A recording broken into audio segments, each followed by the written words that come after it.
স্যাটানিজমের নাম আমরা সবাই শুনেছি। সৃষ্টিকর্তা হিসেবে শয়তানকে বিশ্বাস করা এবং পূজা করাই হচ্ছে স্যাটানিজম।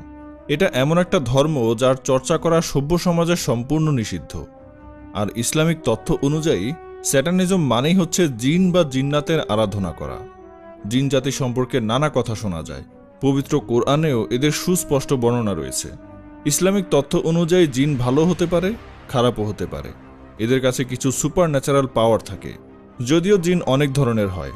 তবে আজ আমরা এই ভিডিওতে ইফরিত জিনের কিছু অবাক করার তথ্য তুলে ধরব, তাই ভিডিওটি শেষ পর্যন্ত আমাদের সাথেই থাকুন। আপনারা যারা তুর্কির হরর মুভিগুলো দেখেন তারা অবশ্যই ইফরিত জিন সম্পর্কে অল্প হলেও জানেন।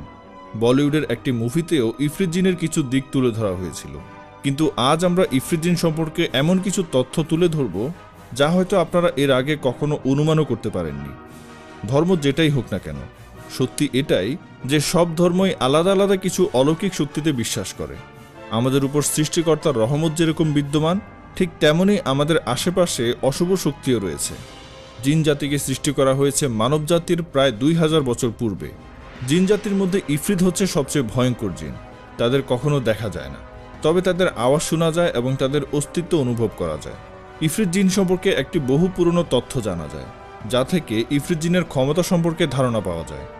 একবার এক জিন সমাবেশে রাজা জিনের উদ্দেশ্যে বলেছিলেন যে কে সবচেয়ে দ্রুত রানীর জন্য সিংহাসন নিয়ে আসতে পারবে। তখন একমাত্র ইফরিত জিন বলেছিল, আপনি আপনার স্থান থেকে উঠার আগেই এনে দেব। এবং কথা মতো ইফরিত জিন তাই করেছিল। জেনে রাখা ভালো যে এইখানে জিন থেকে সিংহাসনের দূরত্ব ছিল প্রায় 8 থেকে 9000 কিলোমিটার। ইফরিত জিন আমাদের আশেপাশেই থাকে, কিন্তু বেশিরভাগ মানুষ মনে করে যে তারা থাকে মাটির নিচে।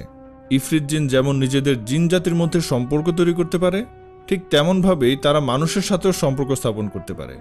এদের প্রধান উদ্দেশ্যই হলো বংশ বিস্তার করা। ইফরিত জিনকে মারা খুব কঠিন কাজ, তবে কালো জাদুর মাধ্যমে অনেকেই তাদেরকে বশে আনতে পারেন। সেরকমই কিছু মানুষ জিনদের আরাধনা করে তাদের মাধ্যমে নিজের মনের ইচ্ছা পূরণ করতে পারে। কিন্তু তারা হয়তো জানে না যে খারাপ উদ্দেশ্য নিয়ে কোনো সাধনা সফল হয় না।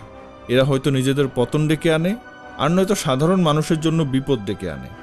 ইফরিত জিন অন্যান্য জিন জাতির মতো মানুষের তেমন ক্ষতি করে না, কিন্তু কিছু অসাধু মানুষ তাদেরকে বিভিন্ন ধরনের প্রলোভন দেখিয়ে, বিশেষ করে তাদের বংশ বিস্তারের প্রলোভন দেখিয়ে নিজের উদ্দেশ্য হাসিল করতে বাধ্য করে। 1990 সালে বাংলাদেশের সাতক্ষীরা অঞ্চলের একটা খবর বহির্বিশ্বের চাঞ্চল্য সৃষ্টি করেছিল।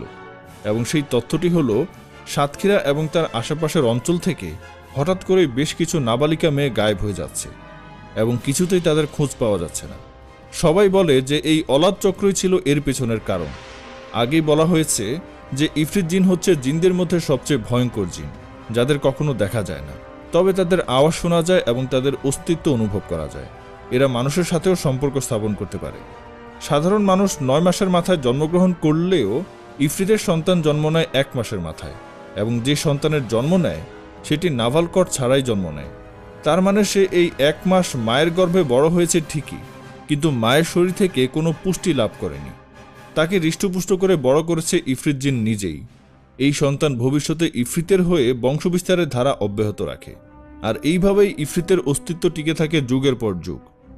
সাতক্ষীরা অঞ্চলের এই অলাদ চক্র ছিল ইফরিতের উপাসক সংঘ, এবং তাদের কাজ ছিল এই জিনের জন্য মেয়েদেরকে ধরে আনা। জিনদের কাজ হয়ে গেলে বাচ্চা জন্মের পর মেয়েদেরকে মেরে ফেলত। এভাবেই চলতে থাকে প্রক্রিয়া। কিন্তু এই ঘটনা বেশি দিন চাপা থাকেনি।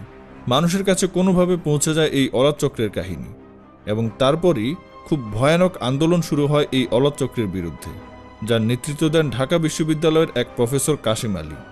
সবাই এই আন্দোলনের সমর্থন দিলেও দিনে দিনে এই আন্দোলনের নিয়মকানুন খুব চরমপন্থী হওয়ার দিকে ধাবিত হলে একসময় সরকার এদেরকে ব্যান করে দেয়। বলিউডের পরি মুভিতেও ইফরিতের কিছু দৃশ্য তুলে ধরা হয়েছিল।